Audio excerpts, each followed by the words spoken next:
අන්තිමට ඔයාලට දැන් ওই කට්ට කණ්ඩ බැරි නම් ජීවිතේ කොයිම මොහොතක හරි ඔය කට්ට කණ්ඩ වෙනවා මතක තියාගන්න. ඉතලා මම ඔයාලට කියන්නේ ඔයාලගේ ඇඟ ඇතුලේ ඉන්නවා මහා අමුතු දක්ෂයෙක් බං ඌව එළියට ගන්න. ඌට නිකන් මැරලා යන්න දෙන්න එපා. ඔයා අවුරුදු 25ක් ගියාට පස්සේ ඔය දක්ෂය එළියට වැඩක් නැහැ මතක තියාගන්න. ඌව ගන්න ඕනේ ඔයාගේ ඉගෙන ගන්න කාලේ. ඔයා ශිෂ්‍යයෙක් විදිහට ඉන්න කාලේ තමයි ඔයාගා ඔය ඇතුලේ ඉන්න ඔය ජව සම්පන්න මිනිස්සයා ඔයාගේ බුද්ධිමත් පොරව එළියට ගන්න ඕනේ. අරන් ඌගෙන් වැඩ ගන්න. ඌ නිකන් මේ නිදිමතයි කියනකොට ඌට එහෙම නිදා ගන්න දෙන්න එපා. පොඩි නිදිමතක් ආපු ගමන් පොඩි බඩගින්නක් ආපු ගමන් ඔය හැමදේම මේ තමන්ගේ ගමනට බාධාවක් කරගන්න එපා. පොඩි කට්ටක් කන්න පුරුදු වෙන්න.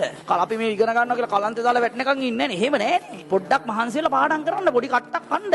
අන්තිමට ඔයාලට දැන් ওই කට්ට කන්න බැරි නම් ජීවිතේ කොයිම මොහොතක හරි ඔය කට්ට කන්න වෙනවා මතක තියාගන්න. මේක සුන්දර ගමනක් වෙන්න. ඒ නිසා දැන් දෙමව්පියන්ගේ රැකවරණය ඇතුළේ ඉන්න වෙලාවේ පාඩුවේ ගේම ගහගනි. අම්මලා තාත්තා මොන ලෝකෙන් හරි සල්ලි හොයලා උඹලට උගන්වනවා. හොඳට හිතේ තියාගන්න. හරි ඒ නිසා පුතේ අවුරුදු 25ක් විතර වෙනකොට තමන් අධ්‍යාපනික පැත්තෙන් පට්ට ස්ථාවර වෙලා මූල්‍යමය පැත්තෙන් මුදල් උපයමින් ස්ථාවර වෙන පැත්තට පටන් ගන්නilla.